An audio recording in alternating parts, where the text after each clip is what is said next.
Hi, are you Maud? Yes. Dear God, it takes nothing special to mop up after the decrepit and the dying. Can you feel that? Yep. But to save a soul, that's quite something. Bless Amanda's body, and bless her mind, which is shrouded in darkness. Welcome to the latest episode of the podcast that wouldn't die. With me, as always, is Aaron. Hey! I heard like a weird creaking door from like a haunted house. What's happening over It there? is my elderly bones. Maybe I got the bird bones, I guess. Sweet I should Jesus. not be rocking in my Costco chair. Is that what you're saying? If you can avoid it, I think is a good rule of thumb. This week, we'll be discussing the horror new classic, Saint Maud, starring some people. Actually, I had to look it up because I was looking at this chick and I was like, I recognize her, but maybe it's just somebody I know. Elizabeth Bennet from the good version of Pride and Prejudice with Colin Firth. That's the first one. Yeah. Her name is Jennifer L. I don't know how to pronounce it. E-H-L-E. Is that like Malcolm X? It could be. It's very much. Yes, that's exactly what it is. Good Lord. Yeah, she plays Amanda Cole, the famous dancer in this movie. Good Lord. You know what? Let's cut to the chase. Give us your 30-second synopsis of Saint Maud. Holy S-H-I-T. First of all, I literally have no notes. I have like 4 notes because I was riveted. It plays right into all insanity, Catholicism, hallucinations. Holy shit. Are they hallucinations? Ooh, questions, but go ahead. Oh my God.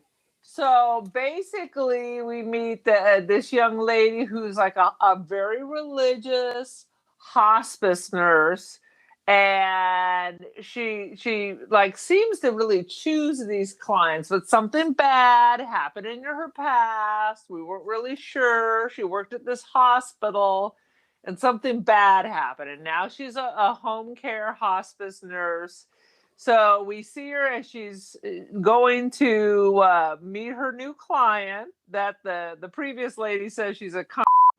But oh my God, her little room it looks like a monastery. It's literally like a one tiny room. Your bed is 5 feet from your little kitchenette. Yep. Horrible.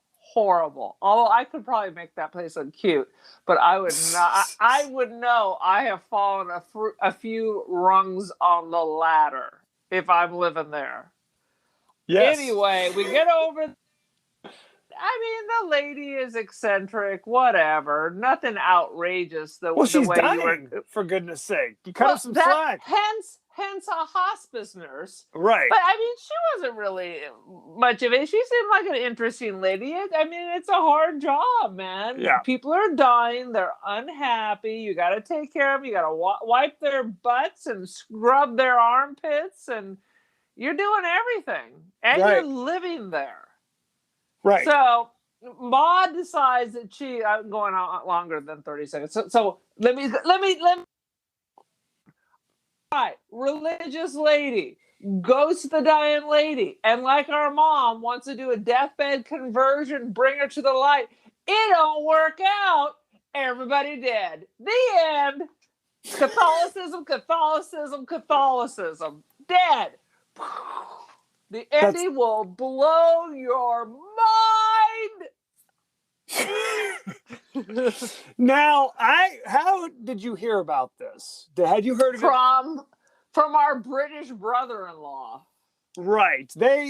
Our sister and brother-in-law suggested this movie, but I had heard of it. I didn't know anything about it. I had not heard of it, but I whenever anyone wants to, hello audience, if you want to suggest something we haven't seen, why not? If you're going to suggest Buckaroo Banzai, I'm going to give you a slap. No, But feel but free if to you keep got something suggesting that. interesting, yeah. It's a classic. Yeah, I'm down with new stuff. Oh, no now, question. Now that we're still. I mean, California's open, but I'm still half a shut in. So movies, huh? Right. They're not even advertising movies anymore. Or maybe I'm just not watching terrestrial TV. I don't know. No, I mean we try to do what I like to say is we do the latest and the greatest and the oldest and the worst. We do it all. Right. The And oldies everything in and between. the oldies. The oldies and the moldies. That's what I'm saying.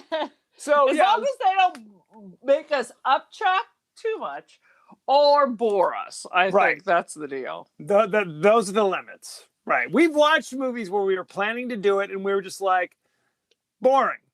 We literally only pulled one movie. There's only been one movie, and we talked about it for 5 minutes, and it ended up just reviewing it. It was A Girl Walks Home Alone. Right. Which is like a people love it. Critically acclaimed, and I was just like, not feeling it. The only thing good about that movie was her. She's wearing what is that called? What is that Muslim garb? A burqa. But you're using like a burqa as like vampire cape. It was a badass look. Too bad that was the only badass thing in the whole movie. Well, I mean, since we're going off on this tangent, it looked very well done. No question. And it just wasn't that interesting to talk about. It was boring. Yeah. It was boring to us. You know, if we can't goof on it even a little bit, we got to move on down the road, is the moral of the story. I don't like that disclaimer, Kevin. I'm going to argue with you. Feel free. It's not saying if it's boring to us, that it's boring. Because we have a wide range of interests. So one of us usually finds something awesome about it to talk about. And in this case, it was painful. It was like watching paint dry. I was like, oh, it made Wings of Desire seem like the Fast and the Furious. I didn't hate it as much as you hated it, but that is true. But no, let me just say, Aaron, that although I do agree between the two of us, we have a wide, berth of interest. I do also feel like, there are certain things that critics appreciate that maybe we wouldn't appreciate. That's all I'm saying. I'm a critic. I like to criticize. Well, you're critical. I don't know if... Sweet Jesus. Okay, let's abandon that and go back to Saint Maud. Let's hit the highlights. So you said first of all, I already told you what I think. By the end of the movie, what was in your brain? I'll tell you this. If we're cutting right to the chase, I thought it was interesting through most of it, and then there's one moment where it gave me the shivers. Oh, and I think you know the moment. I was like, oh my God. I was like, oh. Yes. It went from 0 to 60. It was bang. Instantly. It was bang. And yeah, we got to talk about this. So she was I guess she was a regular nurse and then suffered some kind of setback. And apparently, because I was confused about what happened, she was doing CPR and she didn't save the person apparently. Right. And then things just started going off on her. Well, what we realize over the course of the movie is she used to be known as Katie and was kind of a party girl. And now she goes by Maud. And she's devoutly religious, but in kind of a weird... Like I made my own version of Catholicism. So, like maybe she was raised Catholic and didn't really care, and now she's inventing her own version, like a saint, with all the suffering and everything. You can look at certain sects of Catholicism that do the kind of self-flagellation. She's Opus Dei, faux show. Right. That's real. Money.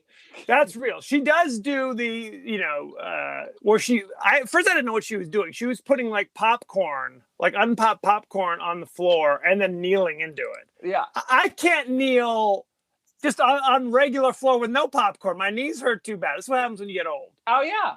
The first thing you can't do is kneel. I have no fat on my knee, so just kneeling down to pick up something, I end up with like a bruise. Yes, this is a sad situation, but that's frankly not what I want to talk about. The thing that I found more interesting is the fact that from time to time she's just hit with orgasms.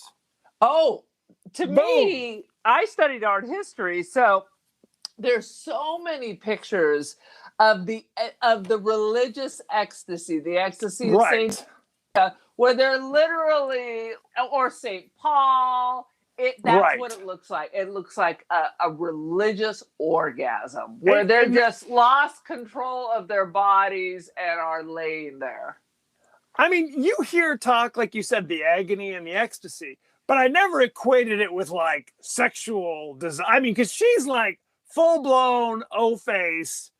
Google it, brother. Knees buckling. Google I'm not gonna some of this Renaissance. I will not. I will not. You'll Google never that. look at Saint Teresa again. I'm not looking at. I'm not Googling any of this stuff. I'll leave that to you. Thanks for nothing. Yeah. But this happens from time to time. She's like doing the dishes, and then her knees buckle because she's overcome with the ecstasy. Let's just call it that. Over again. Yeah, multiple times. I'm like. Hey, we were all raised Roman Catholic. I don't recall this happening to me. Sadly, I might go back to church if I found this happening from time to time. I was thinking about that. I was like, bang, but you don't want that happening like at the supermarket or something. No! Only in certain places is that acceptable. Yes, you can just flip a switch or something. Exactly. Yeah, there so you go. You got the religious ecstasy, which is like a professional could not give you that hard an orgasm. Exactly. A professional. Exactly. Someone who studied pleasure all their lives. I mean, a Roman in ancient times couldn't bring you that. Right. You get that. You have extreme hallucinations. Well, you're assuming that they're... See, I think we can base... I wrote this down. I think we can safely say that she's nuts. But at the same time, is there a little bit of a door that says maybe this is legit? Maybe this is real in the world of the story? I don't know. What do you think? I never once thought that anything was demonic. I thought she was crazy the whole time. Okay, even when she was overcome with her ecstasy. Oh, for sure. Okay, because it's interesting. So she is she's working with this dancer who was a famous dancer at some point, who's now dying. She's got like lymphoma or something. Is that what it was? I don't know. Some kind of like aggressive cancer. She's dying. Yeah. She's got aggressive cancer, and she's taking care of her. Right. And, she's sad. Basically, she's a sad and lonely person, like you kind of said. You know what I mean? Somebody's on their deathbed. Absolutely. Doesn't have a whole lot of people coming to visit her, frankly. She's got the one dude who visits, but I think she's a disagreeable, difficult person. Right. At her best. She was a disagreeable person, and now she's not at her best. And like literally, she has to hire a female prostitute to come hang out with her, and more than hang out with her. Yeah. Well, but I get the feeling from the prostitute that it's more. They clearly have a relationship. It's hard to say. It's hard to say. She could be like, well, she's a gigolo. She's a gigolo. That's what I'm saying. Yeah. I don't know if that's the term, but that's all I'm taking. You I'm sure develop a relationship with your steady customers. Well, she says, I do care about her. She says, not enough. Because it's like, if you really care, then do you have to be paid to show up? I thought if you really cared, would you be interfering with her immortal soul? I mean, I don't know. That's one of those questions. That's one of those questions where if somebody's you're thinking of Maud, who is saving souls, I think that's what. That's true. That's true from Maud's point of view. Right. where it's like the fact that she spent wasting her time with these kind of earthly pleasures Right. with the gigolo when she could be, you know, praying. and stuff. Begging not to go to hell. Yeah. But if you're kind of a normal person and Saint Maud is rolling up on you saying, hey, you know, leave her soul alone, you might be like, whatever. Right. Whatever. I mean, I'm not listening to you. I'm not proving myself to you. Right. Whatever. So there's a lot of stuff where it's just kind of, she's a religious person trying to save this woman's soul. Right. With this other kind of peculiar stuff going on with her. Like we said, the agony and the ecstasy. But there's that scene later in the movie where it's like there's a scary voice that's talking to her in a foreign tongue. Yeah, they said it was Welsh. Right. Well, here's the thing. The actress who plays Maud is Welsh in real life. So I wonder if this is kind of like a clue that this is all in her mind. Because it's like, it's a creepy voice speaking what to most of us might be an obscure language. Right. But this is like one of her native tongues in real life. But I was watching Gavin and Stacey, and they go to move to Wales, and no one in Wales actually spoke Welsh. Well, I think it's like Scots Gaelic or whatever, or Right. Gaelic in Ireland. Right. It's like the legit locals can dip Old into that. people, maybe. They yeah. they can dip into that, but that doesn't mean that they're dropping it at the supermarket or whatever. But this actress is like a legit Welsh person. Like if you look at her name, it's one of those Welsh names with the Y's and interesting spots, and then the 2 D's. Well, let me tell you a funny story, because I read nothing about this before I saw it, and I'm like, why is everybody in Coney Island like English? I was confused like, about what? that. Yes, I was like, does this take place in England or Coney Island? Sure, why not? But everyone, I'm like, me think this Coney Island must be something else. Right. That was the first thing I wrote down. Because, well, it's doubly confusing at first because the dancer lady who's in hospice is speaks with an American accent, right? Right. Well, the actress I don't think is American, but the character is supposed to be American. She has an American. She's actually one of her parents is American and one is English. So was Winston Churchill's. What does that have to do with anything? Maybe they're the same person. Yeah, they have the same thing. So, but you're right. It's like there's an old beggar person who might as well have been a chimney sweep. You know what I mean? I thought it was Dick Van Dyke. It was step in time. Right. So because they keep flashing the sign like Coney Island, which is people from America know that Coney Island was like a kind of an amusement park type place in New York. Right. But I guess New York there's is another full of immigrants, but not quite. Not this many. Not this many. Yeah. Not this many. Wales was highly represented on Coney Island that day. You're telling me. So, but that's neither here nor there. No, it's not. It was just kind of, it was confusing at first. Because every other character is obviously British or Welsh or whatever. Or whatever. Or members of the United Kingdom. That is correct. Great Britain. The interesting thing is, because I was like, why does the old nurse refer to the hospice lady as a So, but then we kind of see it. She's kind of a bitch. Yes. She goes out of her way to embarrass Maud at her party. And plays along with it, pretending she's having, that was her fatal error. Pretending that she's having the same kind of religious ecstasy as Maud is. Yes. Well, they were kind of like rubbing each other's hands. Yeah. The grand reveal is she thinks that she's kind of convincing Amanda to kind of give the Lord a chance, kind of thing. My savior, Maud, or whatever. Yeah. So when they're both having their quote unquote ecstasy, they're kind of touching each other's hands, kind of thing. Yeah, that was a little lesbianic. Yeah. Well, the dancer woman is. I mean, she established that that's kind of how she rolls, or at least part time. You know what I'm saying? Right. But yeah, well, could be. But in the climax, she reveals, no, I never felt it. I never heard the voice. But that's the thing. It's like if you talk to a religious person and you ask them point blank, do you hear the voice of God? You know, is there actually a voice speaking to you? And your answer is yes. Do you call the psychiatrist? Well, that's why she's Saint Maud instead of Maud Frickert from down the street. Well, or Katie, which was her real name. Remember, there's that scene where she's walking down the street and the other nurse goes, Katie, is that you? Uh-huh. And she kept walking. Right. She's turned her back on her old life. On who she used to be.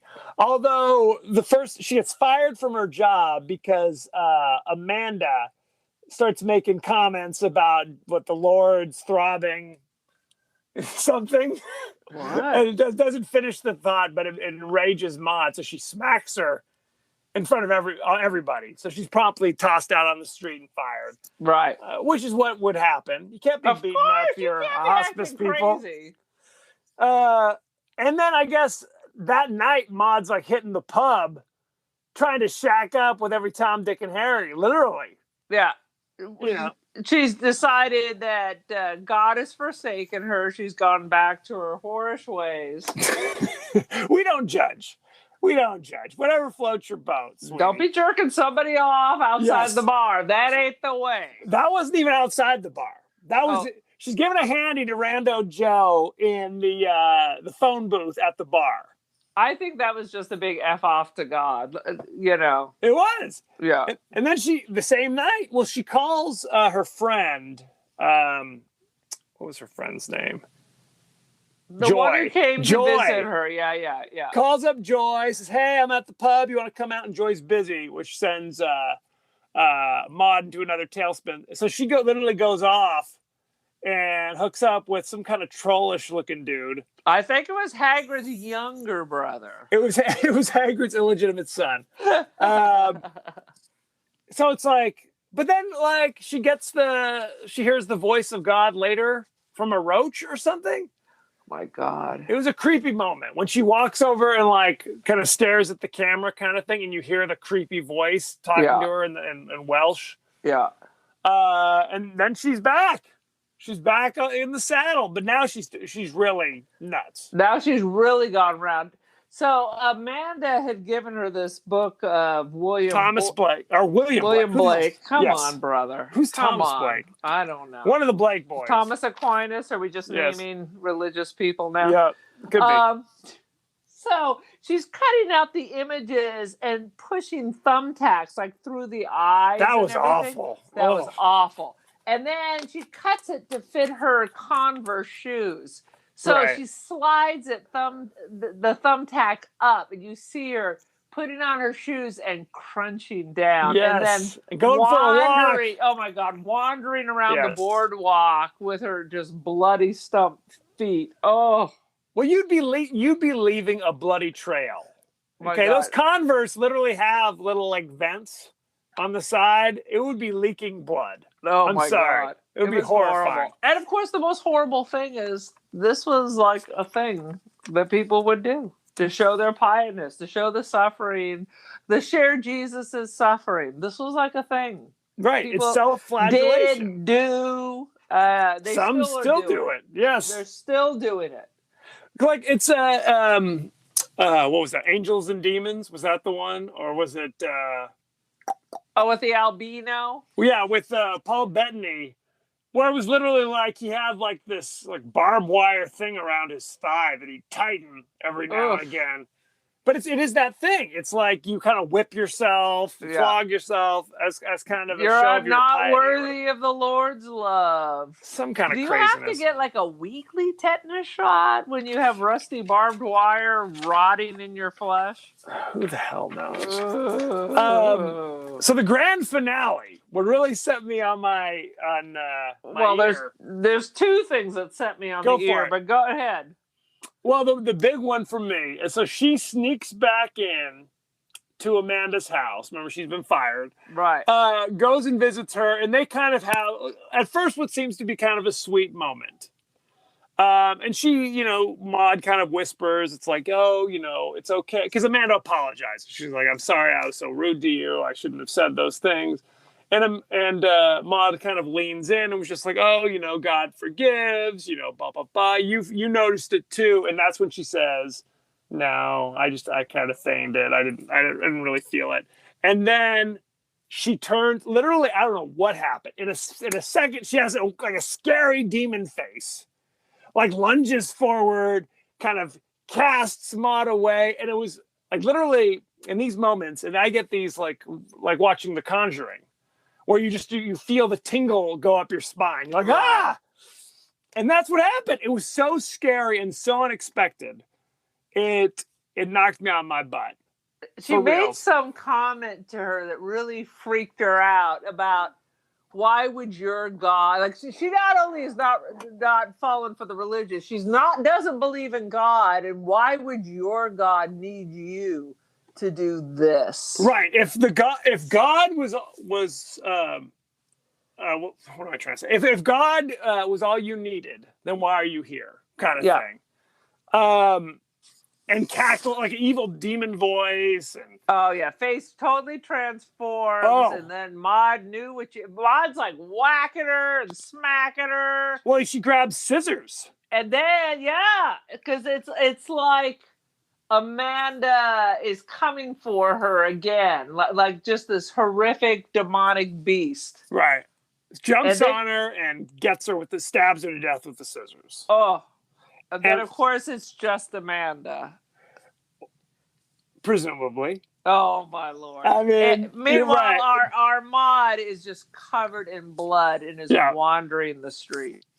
Well, goes home, grabs her big bucket of acetone, goes to the beach, pours it all over herself, lights the lighter, boom.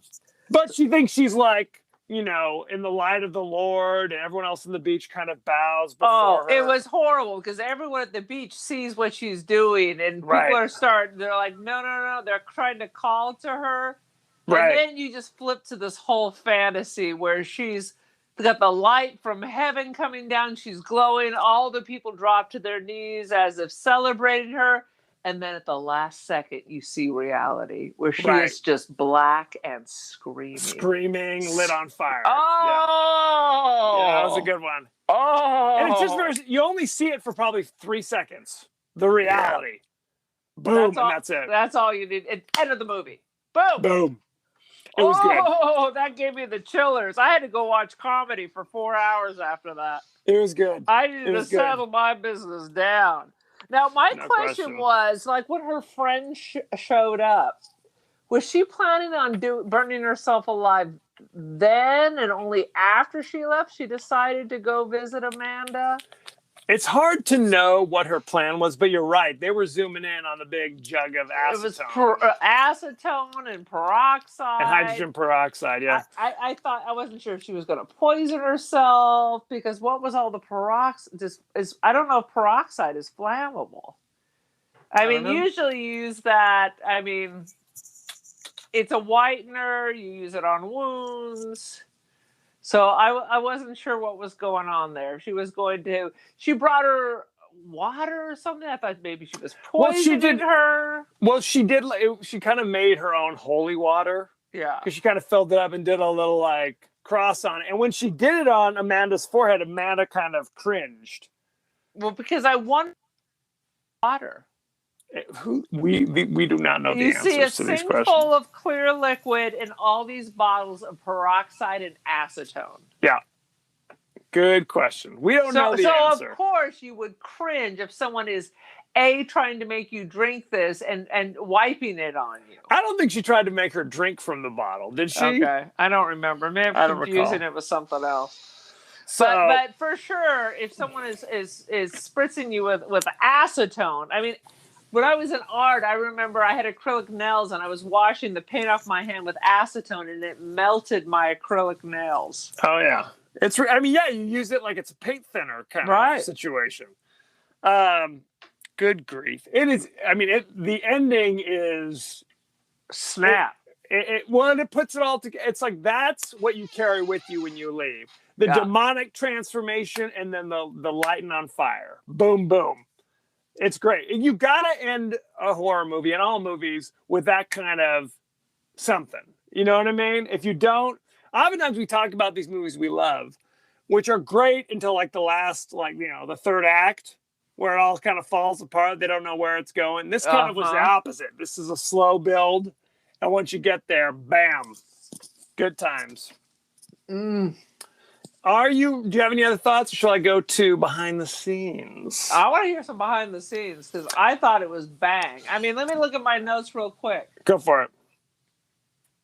No, I got nothing. Oh, she has two different colored eyes. That's a behind the scenes thing, damn you. Was it only but I didn't notice it until the one time. Right. Did it's she not have so two you different notice. kinds all the time? Is yes, she David always. Bowie? She is David Bowie. David Bowie, the reason he has two different colored eyes is because he has one like crazy eye. Like the one eye is also blind. has one crazy eye that's always dilated. But he has Right. two different colored eyes. And my ex-husband's cousin is also a husky and has two different colored eyes. He has one eye that's good and one eye that's jacked, is basically what it is. But it's they're not also just there's also many things wrong. it's a sad situation. All right. Okay, behind the scenes, director Rose Glass won the IWC Schaffhausen Filmmaker Bursary Award, which was presented to her by Danny Boyle for this movie. That's the Schaffhausen, Dr. Emil Schaffhausen Award. You know it, don't you? Never heard of it. Never heard Did you of just make this up? Could be. Originally shot in a taller than normal aspect ratio. And if you look, it kind of has a little disclaimer that the aspect ratio is different than any other film you'll do. And they did that because they wanted to have more space and headroom around the characters. Okay. So you could have those kind of, heavenly moments that they show with like the halos and the wings and things like that. Like you said, Maud's eyes are two different colors. One is blue-green and one is brown. However, the actress only has blue eyes. So there you go. All right. Main actress, Maud, her name is, I'm going to butcher this because it's a crazy Welsh name. It's like Morfydd Clark. She starred in the movie Pride and Prejudice and Zombies.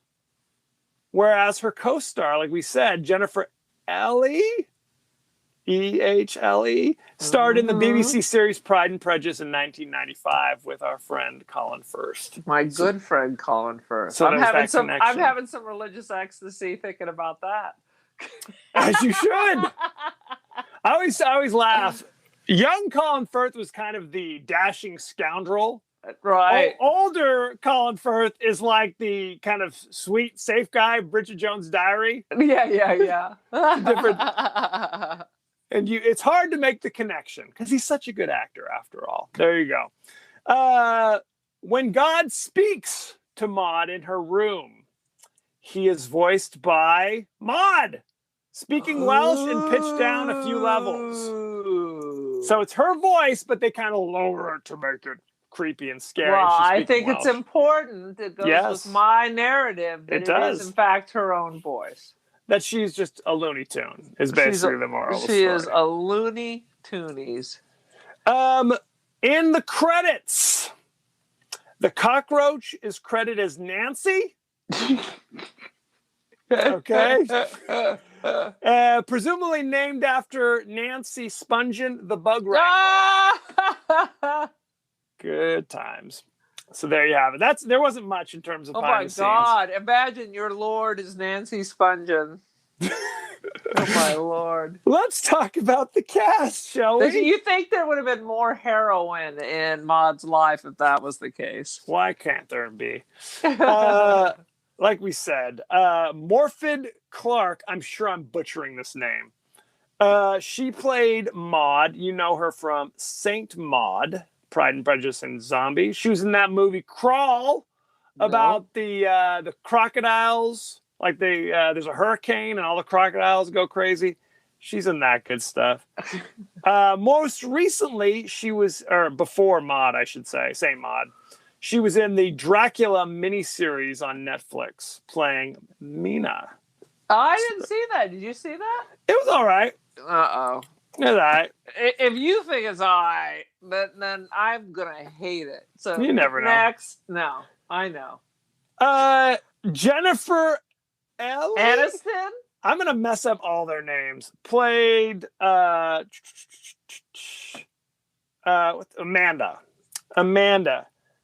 And you know her as Jessica from Zero Dark 30. Nope. No. Elizabeth Bennet in Pride and Prejudice, 1995. That's my girl. I'm trying to think what else she was in. Some other things. Nothing's leaping to mind. Doesn't matter.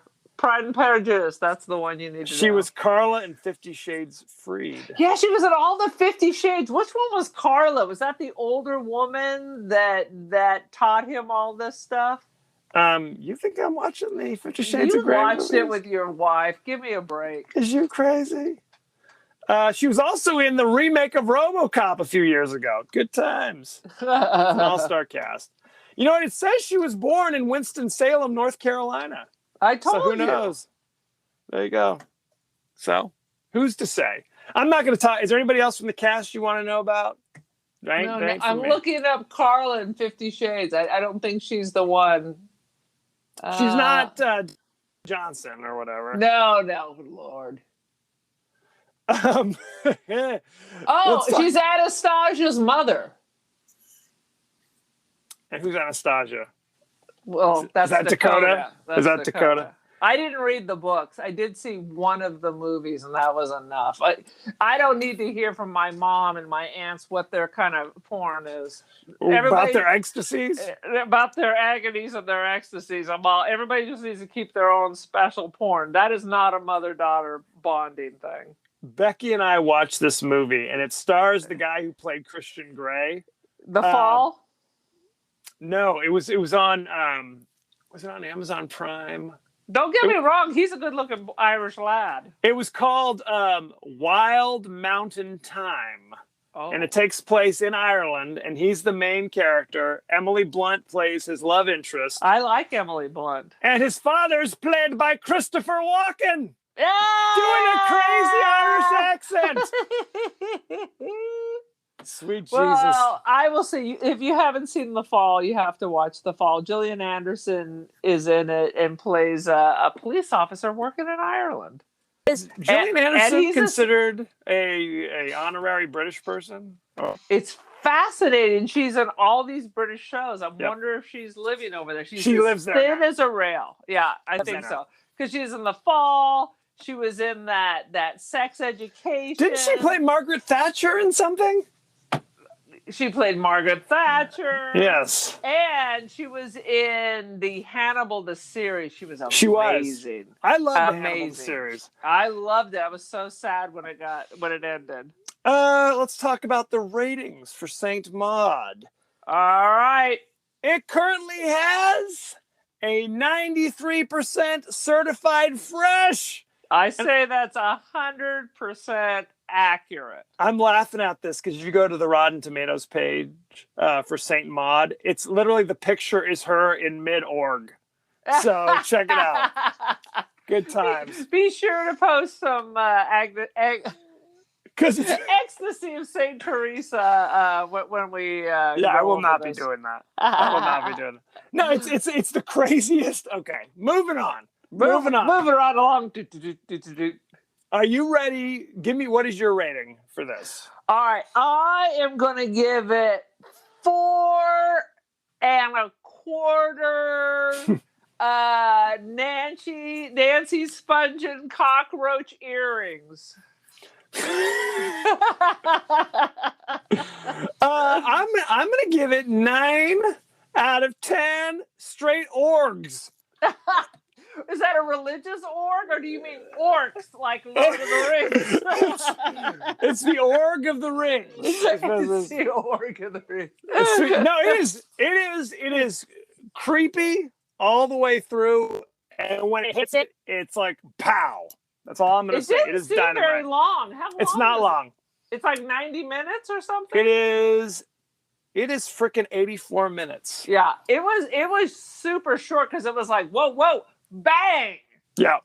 So straight and to the point. Movies are getting too long, and it's never for. It always means extra car chases, not plot development. They need to throw a couple more car chases in the same mod. Why not? Have Vin Diesel Not pop nearly enough. Well, here's the thing. You know, Helen Mirren is in all those Fast and the Furious movies now. So check it out. Poor Helen. Obviously. What do you mean, poor Helen Mirren? How dare you? It. Hey, prime suspect, man, Helen Mirren.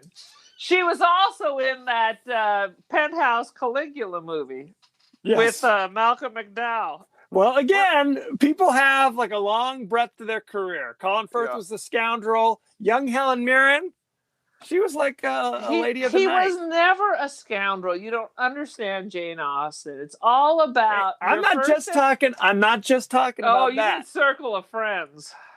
He was in a bunch of things. He was in oh crap! What was that movie? Circle of Friends? Yes, sorry, I meant to say Circle of Friends that you just said. No, the movie with Gwyneth Paltrow where it's about Shakespeare in Love. Oh yeah. He was kind of a fop in that anyway. Well, he was like the mustache twirling villain kind of. Yeah, he played that for a few years. Anyway, Shakespeare in Love is so good too. I love Shakespeare. People are like, people give it the thumbs down because they felt. Oh, damn, I feel like I'm having a stroke. The movie about World War II that Spielberg directed. Band of Brothers? God damn it. Forget it. Well, who am I asking? Who am I asking? Saving Private Ryan. Saving Private Ryan. Saving Private Ryan. By exactly. The way, I didn't watch either one of those, so I have no idea. So your references are dead to me. Well, no, people were like, Saving Private Ryan should have won instead of Shakespeare in Love. And I'm like, I liked Saving Private Ryan. Shakespeare in Love deserved to win as well. So I'm not going to get into it like that. So there you have it. I love it. And more people should see it. I agree. So, and more people should rush out and see Saint Maud. It is on Epix. Bang. It's bang. Check it out. Especially all you Catholics out there, and even if you're not, bang. You know, and all of our Welsh listeners should check it out. Oh, definitely. And if you're a Welsh Catholic, well, there you go. That's a double whammy. So there you have it. Thank you very much. Go to our page on Facebook at The Podcast That Wouldn't Die. Go to our page on Twitter at TPodcastTWDie. Email us at The Podcast That Wouldn't Die at Gmail. We are on Apple Podcasts, Google Podcasts, Spotify. More recently, we're on Amazon Music. We're on iHeartRadio. We're on Pandora. The list goes on and on. On. Where all your finer podcasts are sold. Are we going to get one of them Patreon accounts so they can get, like, what is it, for fans only? Like, that's a different thing. Fans only is different. We're not doing that. Aaron, you're on social media, although hopefully not fans only.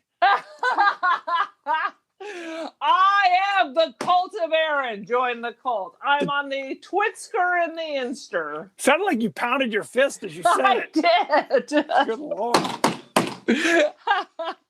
So there you have it. And be well.